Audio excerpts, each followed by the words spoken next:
Hello everyone, welcome back to my YouTube channel Arvam Kul. Today again I have come up with an English story inspired by Amar Chithra Katha. The title of today's story is Crows and Owls. Let's quickly dive into the story. A colony of crows dwelt in a great banyan tree in a forest. The name of the king was Cloudy. The crows were constantly harassed by their powerful enemies, the owls. Their king, Foe Crusher, would attack any crow he came across. Then one day, Cloudy called a meeting of his 5 counselors. He said, "The owls are becoming a menace. They are arrogant and powerful, and they attack us at night when we cannot see. We cannot counterattack during the day because we don't know where they dwell. Advise me, counselors, what should we do?" One of the crows said, "Let's sue for peace. It is always advisable to make peace with powerful foes." The other crow said, "I don't agree. One should never make peace with wicked creatures. Let us declare war on the rascals." Another crow said, "The enemy is vicious and powerful. I advise neither peace nor war, but a change of residence. Let us go away from here." Cloudy, the king, turned to a very old crow named Livestrong. The king asked, "What do you advise, sir?" "I advise duplicity, my lord." "Attack me at once," with a great show of anger. The king asked, "Attack you, my wisest minister?" "Yes, we must put up this show for the benefit of our friend over there. Let him think we have fallen out. Throw me out of the tree, then with all your subjects fly to Antelope Mountain." The king asked, "And what will you do?" The owl replied, "I will befriend the owls and win their trust, and then I'll find a way to bring about their doom." The old wise crow told the king, "Now do as I say, coward." The other crows were shocked and said, "How dare he speak like this to our king? We will wring his neck for him." The king said, "Leave him to me." "So you have turned traitor? We don't want traitors here." The owl observed all this and thought, "Ah, they are fighting among themselves." The king presented to throw the wise minister out. The owl lost no time in reporting what he had heard and seen to his master, King Foe Crusher.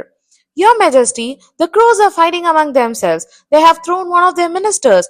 Then this is a good time to attack them. A disorganized enemy is easily defeated," the Owl King said. Foe Crusher and his owls attacked the banyan tree with blood-curdling war cried, "Hoo! Hee!"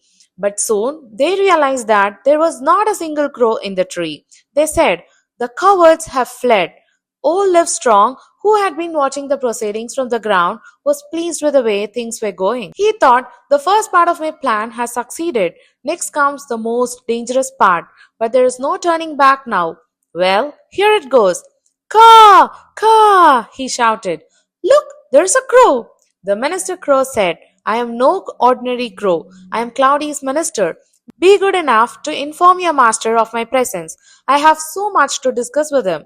The owl soon returned with Foe Crusher, who was astonished to see the battered condition of the old crow.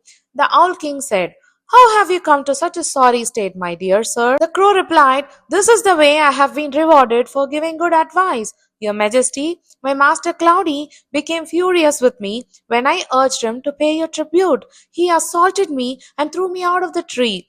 Henceforth, I shall work for the destruction of all the crows. Now I throw myself at your mercy." The Owl King said, "I will take it over with my advisors." Foe Crusher had 5 ancestral advisors. Their names were Red Eye, Fierce Eye, Hook Nose, Flame Eye, and Warrior. The owl said, "The crow seeks shelter.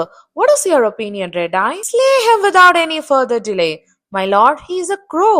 But the other counselors were more charitable.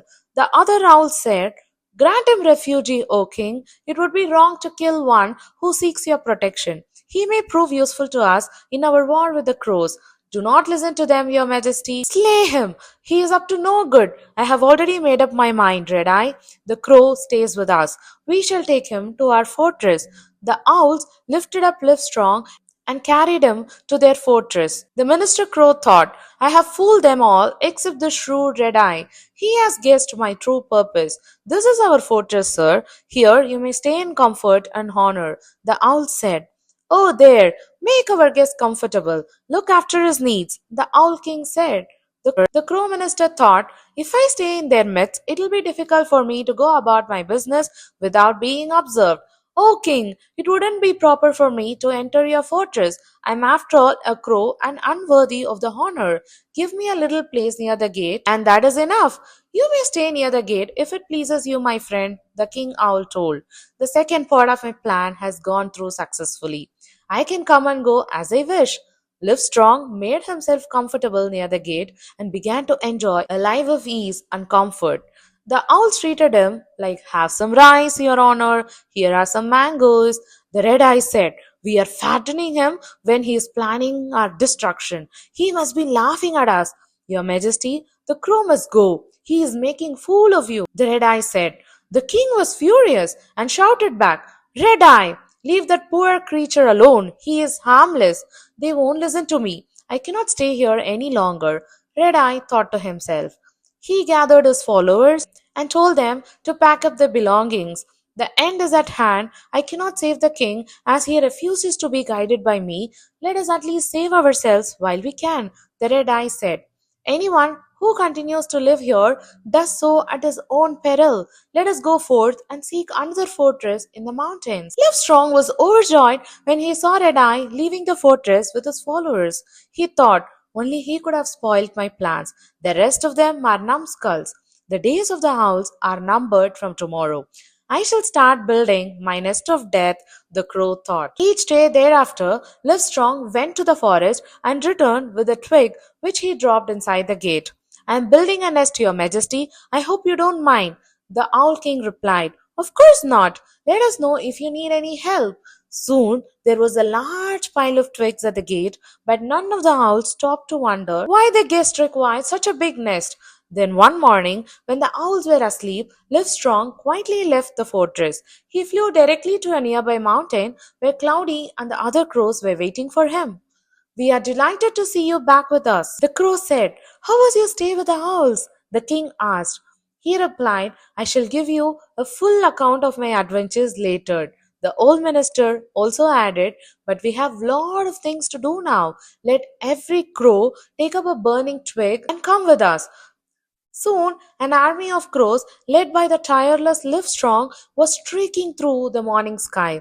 "There is the cave. Drop your twigs on the nest and set it on fire." The crows did as they were told, and soon the owls started shouting, "Fire! The cave is on fire!" The owls, still half asleep, tried to rush out of the cave but were beaten back by the flames. The owls discussed, "The crow has done this. I should have listened to my faithful red eye. We are doomed." Ah! The cave was closed, as it was from all the sides became a fiery furnace. Those of the owls who managed to evade the flames were suffocated by the fumes. All of them, including King Forecrusher, perished, and thus did the crows rid themselves of their powerful but dim-witted enemies, the owls. I hope you all would have understood the moral of the story. If you like the story and if you want to listen to more such stories in English and Tamil, especially of Indian origin, please subscribe to my channel. If you like this video, give me a thumbs up and place your comments below. I'll see you all in the next video. Thank you so much. Bye bye.